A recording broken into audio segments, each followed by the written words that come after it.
Hello बच्चों, आज हम अपना साइंस में लास्ट यूनिट करने वाले हैं जिसका नाम है एयर, वाटर एंड वेदर। सबसे पहले हम पढ़ते हैं एयर के बारे में। हमारी पूरी अर्थ को एक लेयर ने सराउंड किया हुआ है, घेरा हुआ है, जिसे हम हवा बोलते हैं।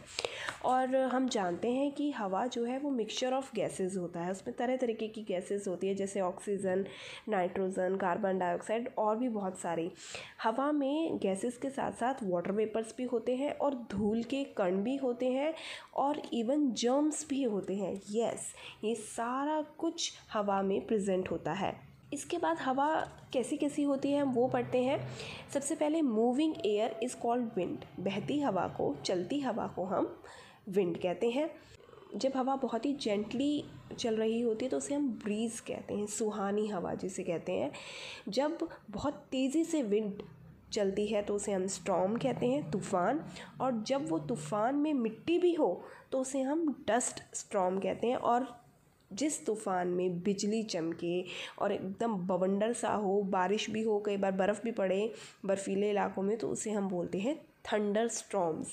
तो ये सारे विंड के, एयर के ही रूप होते हैं। नेक्स्ट है हमारा वाटर। जैसा कि हम सभी जानते हैं वाटर तो एक ऐसा वंडरफुल लिक्विड है जिसके बिना हम रह ही नहीं सकते। हमारी जो पृथ्वी है उस पर जो लाइफ संभव है उनमें से एक कारण है वाटर।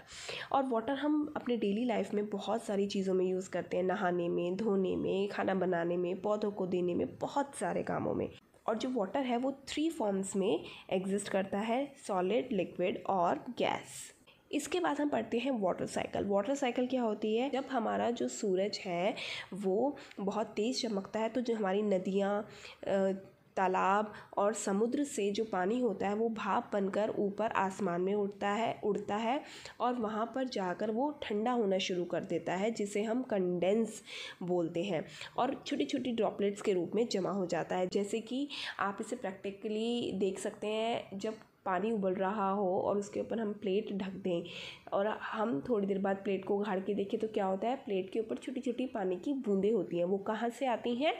वो भाप ठंडी होकर पानी की बूंदों का रूप ले लेती है। विभिन्न जल स्रोतों से भाप बनकर जो पानी उड़ता है वो छोटी छोटी ड्रॉप्स में जमा हो जाता है, और जब ये सारी ड्रॉप्स एक साथ होती हैं तो ये बादल बना देती हैं। और जब वो बादल बहुत ज़्यादा भारी हो जाते हैं तो बारिश के रूप में बरसने लगते हैं और वापस जाके उन्हीं नदियों, तालाबों और समुद्रों में मिल जाते हैं जहाँ से वो भाप बनकर उड़े थे। तो इस तरीके से ये एक पूरी साइकिल कंप्लीट होती है, जहाँ से जो चीज़ चली वापस लौट के वहीं आ गई। इसे हम वाटर साइकिल इन नेचर कहते हैं। इसमें 2 टर्म्स मेन है, इवेपोरेशन और कंडेंसेशन। जब पानी भाप बनकर उड़ा सूरज की गर्मी से तो उसे हम बोलते हैं इवेपोरेशन। वो भाप बन गया, वाटर वेपर बन गया। और वही वाटर वेपर जब ठंडे होकर कंडेंस हो जाते हैं तो उस प्रोसेस को हम बोलते हैं कंडेंसेशन। इसके बाद आता है वेदर। तो जो हमारा वेदर है वो दिन पर दिन बदलता रहता है। कभी सनी होता है, कभी क्लाउडी हो जाता है और कभी बारिश होती है। और इस वेदर के बदलने के क्या क्या कारण होते हैं? इसके कारण होते हैं सन, विंड, क्लाउड्स और रेन।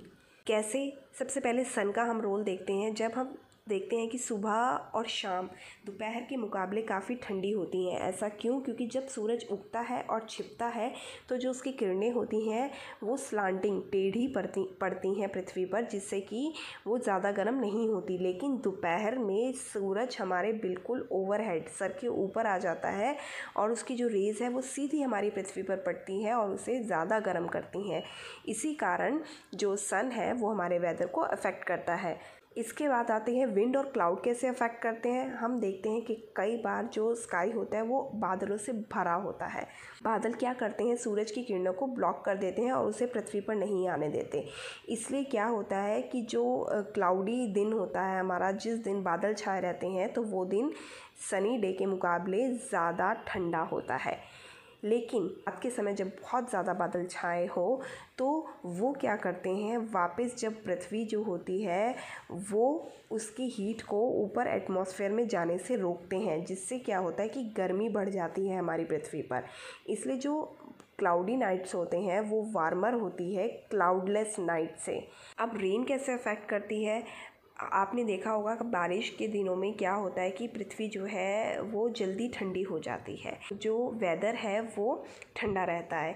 लेकिन अगर बहुत ही ज़्यादा बारिश हो जाए, जैसे कि आप लोगों ने न्यूज़पेपर में भी पढ़ा हो या फिर आपने न्यूज़ में देखा हो कि कई बार पहाड़ों में बहुत ज़्यादा बारिश होने के कारण बाढ़ भी आ जाती है। तो इसलिए ज़्यादा बारिश होना भी हमारे वेदर को बहुत बुरा इफ़ेक्ट करता है। और उसी के ऑपोजिट अगर बारिश बहुत कम हो, बहुत लंबे टाइम से सालों साल बारिश ना हुई हो, तो क्या होता है, ड्रॉट हो जाता है, सूखा पड़ जाता है, जो कि एनिमल्स के लिए और हम लोगों के लिए भी बहुत हानिकारक होता है, क्योंकि हम कुछ फसलें नहीं उगा पाते, हमें प्रॉपर पानी पीने को नहीं मिलता, तो इस कारण हम भूख और प्यास से मर भी सकते हैं। इसके बाद आते हैं हमारा टॉपिक सीजन्स हमारे इंडिया में मेनली 3 तरीके के होते हैं, विंटर, समर और मॉनसून। जब जो वेदर होता है वो कंटिन्यूसली काफ़ी दिनों तक रेनी वाला रहे तो वो हमारा होता है मॉनसून सीज़न। और रेनी सीज़न से पहले जो मौसम होता है वो गर्म रहता है काफ़ी दिनों तक, उसे हम बोलते हैं समर सीज़न।